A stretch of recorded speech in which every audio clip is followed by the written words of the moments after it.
Hoy nos embarcaremos en una travesía por el tiempo para descubrir a uno de los adversarios más formidables y enigmáticos que enfrentó el antiguo Israel, los filisteos. Aunque muchos los conocen solo por sus enfrentamientos con personajes como Sansón o David, la realidad es que detrás de su fama como enemigos acérrimos del pueblo hebreo, se esconde una historia rica, compleja y profundamente fascinante. ¿Quiénes eran en verdad estos guerreros tan temidos? ¿Cuál era su origen? ¿Y qué secretos les otorgaban tanta fuerza y dominio en la región? Lo que descubrirás en este viaje puede cambiar por completo tu percepción de este misterioso pueblo. Desde las profundidades del mar Mediterráneo surgió una fuerza inesperada. Un conjunto de pueblos navegantes, conocidos como los pueblos del mar, emprendieron una migración masiva alrededor del siglo XIII a.C. Entre ellos destacaban los filisteos, una civilización audaz y estratégica que provenía de tierras lejanas como Creta, Rodas o Micenas, en la región del mar Egeo. Pero no eran simples invasores. Llegaron a las costas de Canaán con algo más que armas.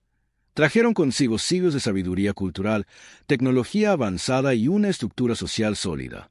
Sus embarcaciones no solo transportaban soldados, sino también mujeres, niños, artesanos y todo un legado que habría de transformar la historia del Medio Oriente. Lo que los arqueólogos han encontrado en excavaciones realizadas en lugares como Asdod y Ecrón es verdaderamente asombroso.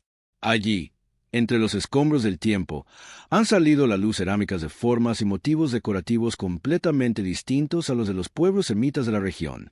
Espirales, aves estilizadas, motivos circulares. Todos ellos elementos artísticos que delatan una clara conexión con el mundo egeo. Y no solo se trataba de objetos. También han sido descubiertos restos de edificaciones con columnas y tejados inclinados, construidos según técnicas que no eran comunes en Canaán. Estas ciudades no eran simples campamentos, eran centros urbanos planificados, con templos, zonas de comercio y estructuras militares bien definidas. Pero lo más intrigante es que su mención en la Biblia antecede a su llegada masiva. En el libro de Génesis, específicamente en el capítulo 20, se narra un encuentro entre Abraham y un gobernante llamado Abimelec, quien reinaba en Gerar, territorio identificado como parte de los dominios filisteos. Este episodio nos sugiere que, mucho antes de la gran oleada migratoria, ya existían pequeños asentamientos filisteos en la región. Probablemente, estos primeros grupos eran comerciantes que mantenían relaciones con Egipto y Canaán, abriendo las rutas para lo que más tarde sería una colonización en toda regla. El capítulo 21 de Génesis incluso relata cómo Abraham plantó un árbol tamarisco en Beerseba y selló allí un pacto con Abimelec, estableciendo la paz entre ambos. Este hecho no solo confirma la presencia filistea en tiempos patriarcales, sino que también demuestra su capacidad para la diplomacia y los acuerdos territoriales. Sin embargo, la gran migración tuvo lugar alrededor del año 1200 a.C., cuando grupos mucho más numerosos arribaron a las costas del sur de Canaán. Las crónicas egipcias, en especial bajo el reinado del faraón Ramsés III, registran una gran confrontación contra estos pueblos del mar. Aunque Egipto declaró la victoria, lo cierto es que no logró frenar la expansión filistea, quienes se establecieron con firmeza en la zona que hoy conocemos como la Franja de Gaza y sus alrededores. En lugar de dispersarse, los filisteos fundaron una poderosa confederación compuesta por 5 ciudades principales: Gaza, Ascalón, Asdod, Gat y Ecrón. Cada una de estas urbes cumplía una función clave dentro de la estructura del poder filisteo. Gaza, situada al sur, controlaba una ruta comercial vital entre Egipto y Mesopotamia. Ascalón, con su importante puerto, facilitaba el comercio marítimo. Asdod, además de ser una ciudad costera, albergaba templos de gran importancia religiosa. Gat era reconocida por sus guerreros, siendo la cuna del gigante Goliat. Y Ecrón, la más al norte, se destacaba por su producción artesanal. A diferencia de muchas culturas contemporáneas que se organizaban bajo un solo monarca, los filisteos tenían un sistema político descentralizado. Cada ciudad era gobernada por un líder conocido como Serén, plural Serim, una palabra única que aparece en la Biblia y cuya raíz no tiene equivalente directo en hebreo, lo que sugiere su origen extranjero. Estos gobernantes formaban un consejo que tomaba decisiones conjuntas en momentos críticos, como guerras o crisis nacionales. Este tipo de organización, una especie de federación autónoma, les otorgaba flexibilidad política y una capacidad de respuesta impresionante. De hecho, en el primer libro de Samuel, capítulo 6, se menciona cómo los Serim enviaron 5 ofrendas de oro en forma de tumores y ratones, como compensación por una plaga divina, en representación de cada una de sus ciudades. Pero sin duda, lo que otorgó a los filisteos una supremacía prolongada en la región fue su dominio del hierro. Mientras que otros pueblos de Canaán todavía fabricaban sus armas y herramientas con bronce, los filisteos poseían el conocimiento técnico para trabajar el hierro, un metal mucho más resistente y duradero. Este avance tecnológico les proporcionó una ventaja militar decisiva. El capítulo 13 de 1 de Samuel ilustra este punto de forma clara. Se describe cómo los israelitas dependían de los filisteos incluso para afilar sus herramientas agrícolas, ya que estos controlaban por completo el acceso a la metalurgia del hierro. La supremacía de los filisteos no solo se sustentaba en su armamento superior o su organización política, también mantenían un control estratégico sobre el conocimiento y la producción de hierro, lo cual les daba ventaja no solo en el campo de batalla, sino también en la economía local. Este monopolio fue tan absoluto que en toda la tierra de Israel no se encontraba ni un solo herrero disponible para los hebreos. Los filisteos lo habían prohibido expresamente, temiendo que los israelitas pudieran fabricar espadas o lanzas y rebelarse.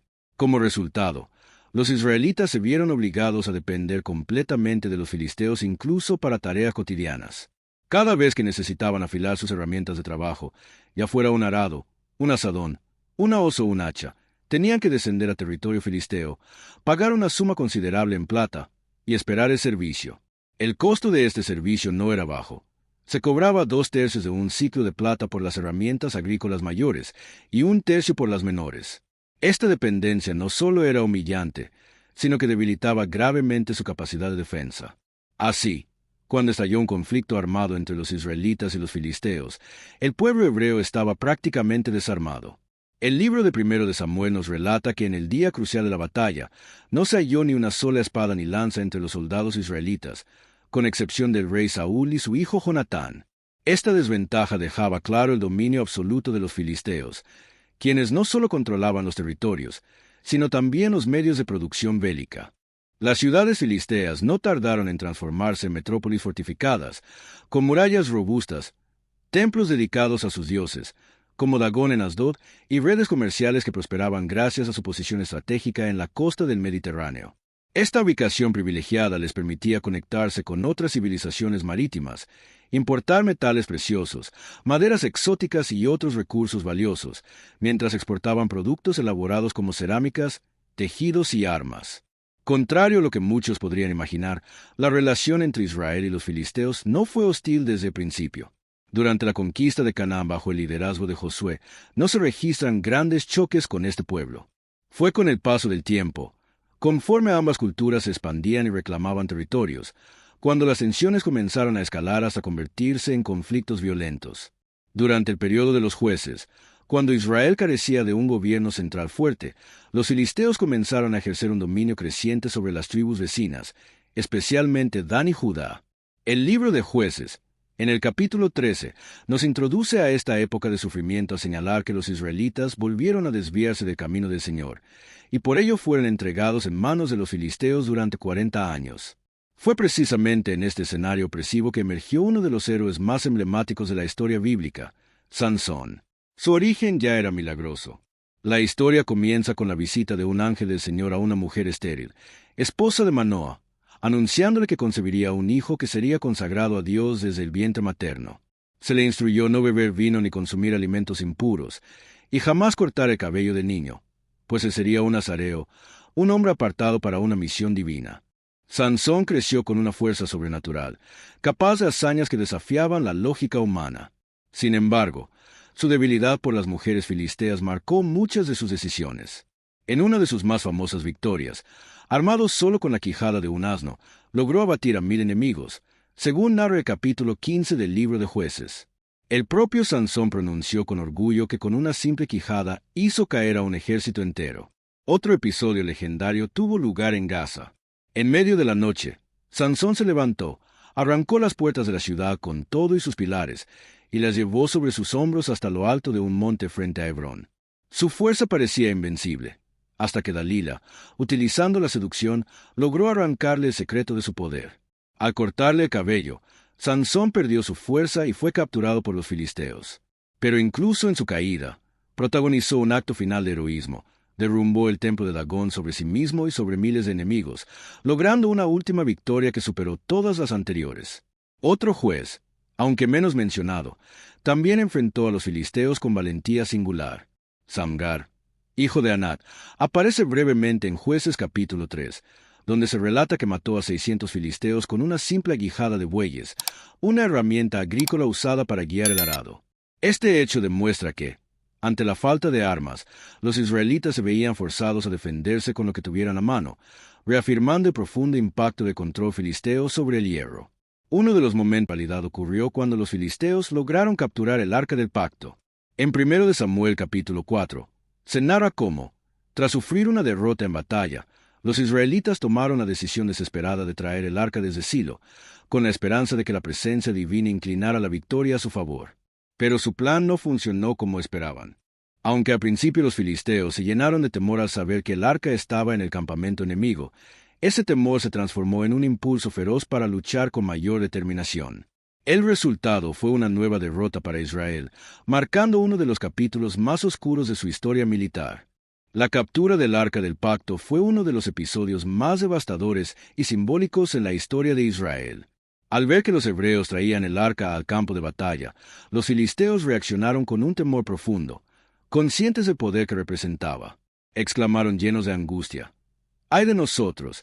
¿Quién podrá salvarnos de la mano de estos dioses tan poderosos? Son los mismos que golpearon a Egipto con plagas en el desierto. Pero en lugar de huir, se armaron de valor y se exhortaron entre ellos a luchar con determinación para no convertirse en siervos de los hebreos, como ellos lo habían sido antes.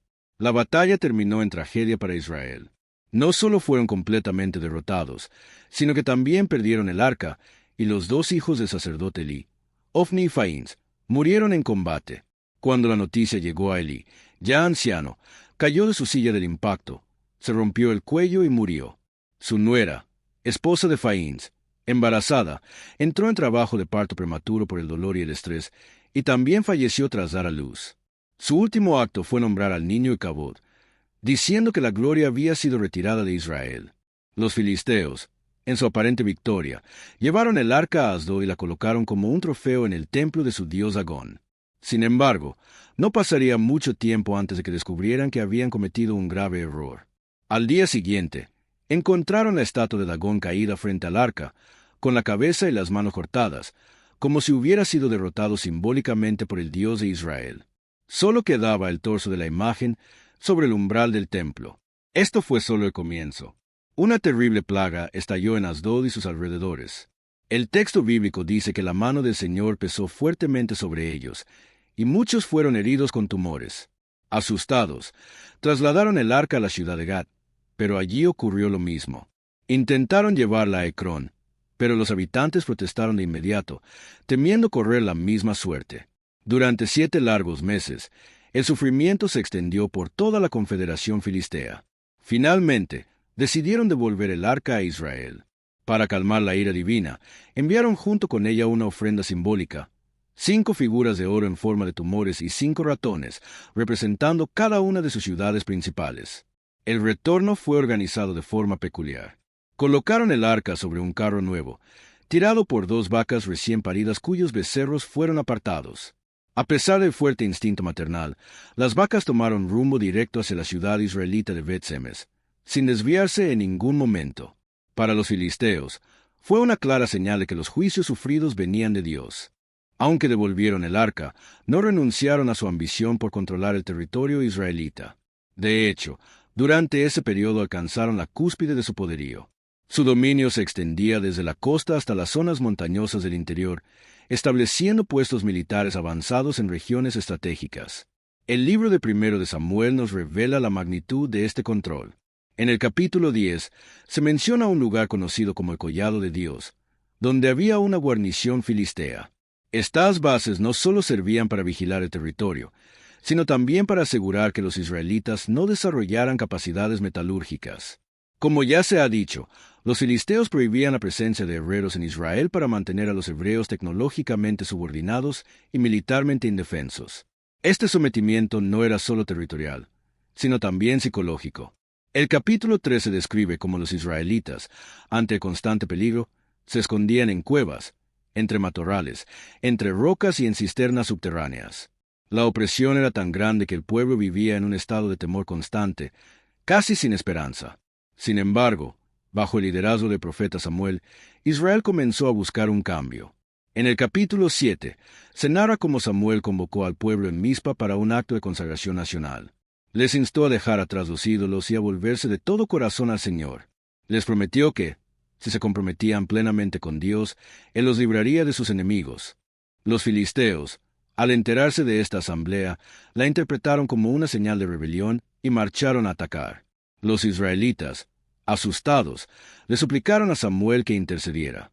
Él ofreció un holocausto y clamó al cielo, y Dios respondió con poder. Mientras el sacrificio era presentado, un trueno ensordecedor sacudió el campo de batalla, confundiendo a los filisteos, quienes fueron vencidos por completo por el ejército israelita. Esta victoria en Mizpa representó un giro decisivo en la lucha. El capítulo 7 del primero de Samuel afirma que desde entonces, los filisteos fueron contenidos y no volvieron a penetrar el territorio israelita durante los días de Samuel. Las ciudades que habían sido tomadas por ellos fueron recuperadas, y hubo una temporada de paz entre Israel y sus vecinos, los amorreos. Pero esa calma no duró indefinidamente. A medida que Samuel envejecía, el miedo a una nueva invasión filistea comenzó a crecer. El pueblo, viendo cómo las demás naciones tenían reyes que lideraban sus ejércitos, pidió a Samuel que les diera un rey también. En 1 de Samuel capítulo 8, el pueblo expresa claramente su deseo. Queremos ser como las demás naciones, que nuestro rey nos juzgue, nos lidere y pelee nuestras batallas. Esta petición marcaría el inicio de una nueva era en la historia de Israel, la monarquía. El primer ungido sería Saúl, un hombre alto, valiente y elegido por Dios para guiar a su pueblo en medio de tiempos turbulentos. Antes de sumergirnos en esta parte decisiva de la historia, recuerda suscribirte al canal Leyendas y Milagros Bíblicos y dejar tu like para que más personas descubran estos relatos llenos de poder, fe y milagros divinos. Con la victoria en Mizpa y la recuperación de varias ciudades, el pueblo de Israel logró una esperanza renovada. Sin embargo, la amenaza filistea no desapareció.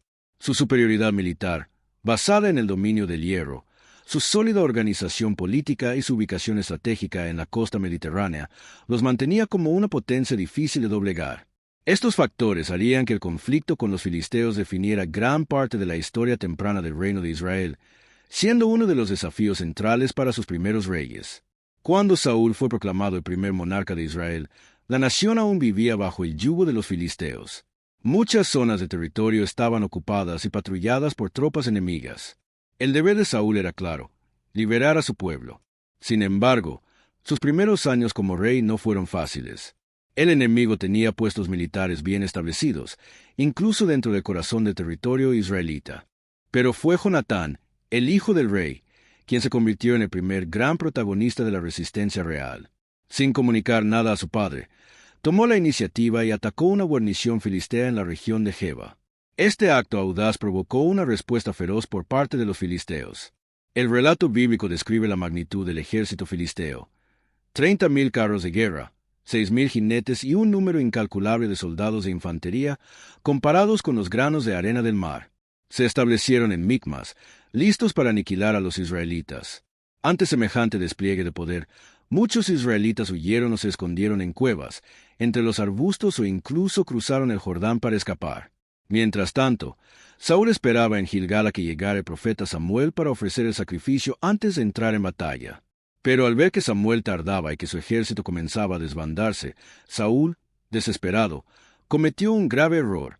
Ofreció él mismo el sacrificio, desobedeciendo las instrucciones divinas. Tras ese acto precipitado, marchó hacia Gibea con solo 600 hombres. Mientras tanto, los filisteos enviaban grupos de saqueo por todo el territorio. Parecía que Israel estaba al borde de la derrota. Pero otra vez, Jonatán demostró ser un líder con fe y coraje. Acompañado solo por su escudero, decidió atacar una posición enemiga. Antes de avanzar, pidió una señal a Dios. Si los filisteos les decían que subieran, lo tomaría como confirmación divina. Y así fue. Los enemigos, llenos de arrogancia, los retaron a subir. Jonatán supo entonces que el Señor les daría la victoria. Trepando con manos y pies, Jonatán y su escudero sorprendieron a los filisteos y abatieron a unos 20 hombres en un terreno pequeño, lo que desató un caos total. Un temblor sacudió el lugar, una intervención divina, y los filisteos, presos del pánico, comenzaron a matarse entre ellos en su confusión. Cuando Saúl y sus hombres llegaron, encontraron a los filisteos huyendo en desorden. Incluso aquellos israelitas que se habían escondido, que habían sido obligados a servir en el ejército enemigo, se unieron a la batalla, impulsados por el giro milagroso de los acontecimientos. El conflicto alcanzó otro punto culminante en el valle de Ela, donde ambos ejércitos acamparon en lados opuestos, preparándose para una confrontación decisiva. Allí surgió uno de los episodios más icónicos de toda la Biblia, el enfrentamiento entre David y Goliat. Goliat era un coloso, un guerrero filisteo de Gat, descrito con una estatura impresionante, armado hasta los dientes. Llevaba un casco de bronce, una coraza que pesaba 5,000 siclos, grebas en sus piernas, una jabalina en la espalda y una lanza cuyo asta era como el rodillo de un telar, con una punta de hierro de 600 siclos.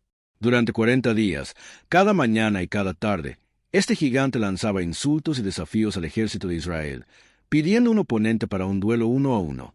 Nadie se atrevía a dar un paso al frente. El rey Saúl ofreció recompensas a quien venciera a Goliat, pero el temor paralizaba a todos, hasta que un joven pastor, David, llegó al campamento. Había venido simplemente a entregar provisiones a sus hermanos, pero al escuchar las palabras del gigante, su espíritu ardió con celo por el honor de Dios. David, sin titubear, se ofreció para enfrentar a Goliat.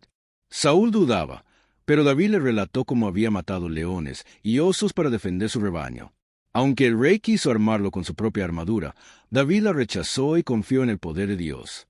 El encuentro fue uno de los más dramáticos de toda la historia bíblica. Goliat se burló de David al verlo venir con un bastón y una honda, preguntándole si era un perro para que lo enfrentaran así. Pero David, con una fe inquebrantable, le respondió con palabras que han quedado grabadas para siempre.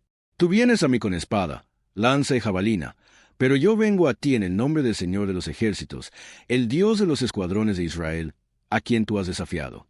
Hoy mismo el Señor te entregará en mis manos. Y así fue. Lo que sucedió a continuación fue simplemente asombroso. En un momento decisivo del combate, David no esperó más. Corrió hacia Goliat con una determinación inquebrantable. Metió la mano en su zurrón, sacó una piedra lisa, la colocó en su honda, la giró con fuerza y la lanzó. La piedra voló con precisión divina, golpeando al gigante justo en la frente. Goliat cayó de bruces al suelo.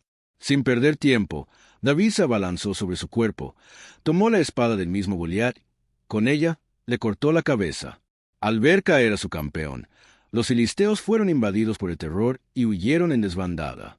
Los israelitas los persiguieron hasta las puertas de Cronigat, derrotándolos y saqueando sus campamentos. Este acto heroico no solo aseguró una gran victoria para Israel, sino que catapultó a David a la fama en todo el reino.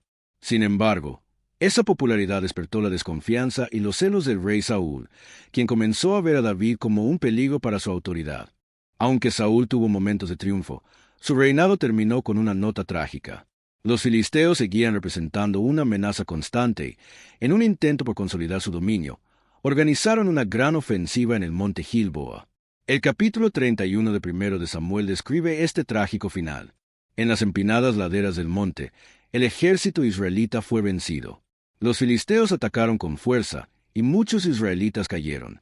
Saúl y sus hijos, incluyendo a Jonatán, Abinadab y Malquisúa, murieron en la batalla.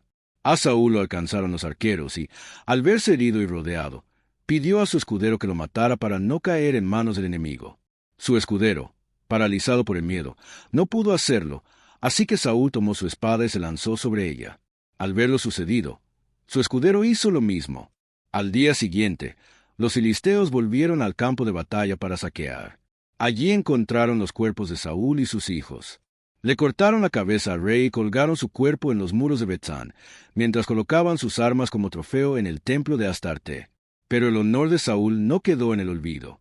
Cuando los habitantes de Yabes de Galaad, pueblo que Saúl había salvado al comienzo de su reinado, supieron lo que había ocurrido, organizaron una operación nocturna para recuperar los cuerpos y darles una sepultura digna.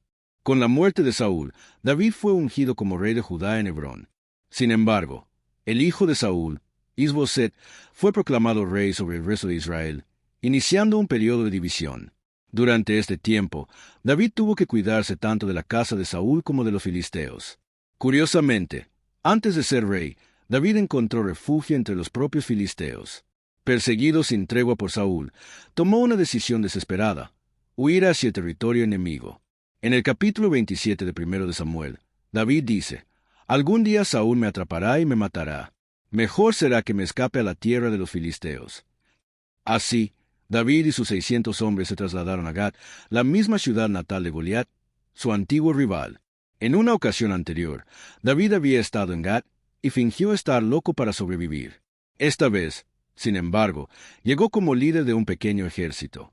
El rey Aquís de Gat lo recibió y le ofreció su protección, viéndolo como un valioso aliado contra Saúl. David pidió un lugar propio para establecerse con su gente, y Aquís le entregó la ciudad de Ziklag. Esta concesión fue estratégica, ya que permitió a David operar con libertad, lejos de la capital filistea. Durante su estancia en Ziklag, David organizó campañas contra enemigos de Israel como los amalecitas, pero informaba a Aquís que sus incursiones eran contra los israelitas. Así, ganó la plena confianza del rey filisteo. Cuando los filisteos se prepararon para enfrentar nuevamente a Saúl en Gilboa, Aquís quiso que David y sus hombres los acompañaran en batalla. Sin embargo, otros líderes filisteos desconfiaban de David, temiendo que se volviera contra ellos. Por eso, Aquís le pidió que regresara a Ziklag. Esta decisión, aunque motivada por desconfianza, probablemente salvó a David de tener que elegir entre luchar contra su propio pueblo o traicionar la confianza del rey filisteo. Pero el regreso a Ziklag fue amargo. Mientras David y sus hombres estaban fuera, los amalecitas habían atacado la ciudad, la incendiaron y secuestraron a mujeres y niños. David, profundamente afectado, persiguió a los atacantes, los derrotó y recuperó a todos los cautivos junto con los bienes perdidos. Poco después, desde Ziklag, David recibió la noticia de la muerte de Saúl. Entonces regresó a territorio israelita, fue ungido nuevamente como rey en Hebrón y comenzó a consolidar su poder. Años más tarde, tras la muerte de Isboset, todas las tribus del norte lo reconocieron como su soberano, y David estableció su capital en Jerusalén. Cuando los filisteos supieron que David, su antiguo aliado, ahora reinaba sobre todo Israel, decidieron enfrentarlo con fuerza. El capítulo 5 de 2 de Samuel relata cómo los enemigos se reunieron en el valle de Rephaim, listos para la batalla. David, antes de actuar, buscó dirección divina. Preguntó a Dios si debía ir a la guerra y si tendría la victoria. El Señor respondió afirmativamente. David descendió a Baal-Perasim, donde enfrentó y derrotó a los filisteos, declarando que Dios había quebrado a sus enemigos como se quiebra una represa desbordada. Después de vencer a los filisteos en una batalla milagrosa, David vio cómo Dios abría paso delante de él como una corriente impetuosa que arrasa todo a su paso. Por eso llamó aquel lugar Baal-Perasim, que significa el Señor del quebrantamiento. Los filisteos, derrotados y desconcertados, abandonaron sus ídolos en el campo de batalla, y David y sus hombres los destruyeron por completo. Pero los enemigos no se rindieron fácilmente. Volvieron a levantarse en el mismo valle de Rephaim. Esta vez, Dios instruyó a David con una táctica inusual. Debía rodear al enemigo y esperar una señal celestial. Solo cuando escuchara un sonido como de pasos marchando sobre las copas de los árboles, debía avanzar. Era una manifestación del propio Señor encabezando la batalla. David obedeció al pie de la letra, y nuevamente obtuvo la victoria, extendiendo su conquista desde Geba hasta Geser. Estas campañas marcaron el inicio del fin del poder filisteo. David ya no solo defendía, ahora tomaba la iniciativa y golpeaba directamente en el corazón de sus enemigos. Una de sus victorias más notables fue la toma de Gat, ciudad emblemática para los filisteos, mencionada en el primer libro de Crónicas. Pero la genialidad de David no se limitó a la guerra. También supo usar la diplomacia y la estrategia.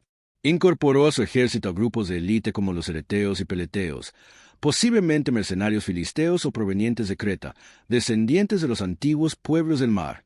Estos guerreros se convirtieron en su guardia personal, liderados por Benaía, un hombre de confianza absoluta.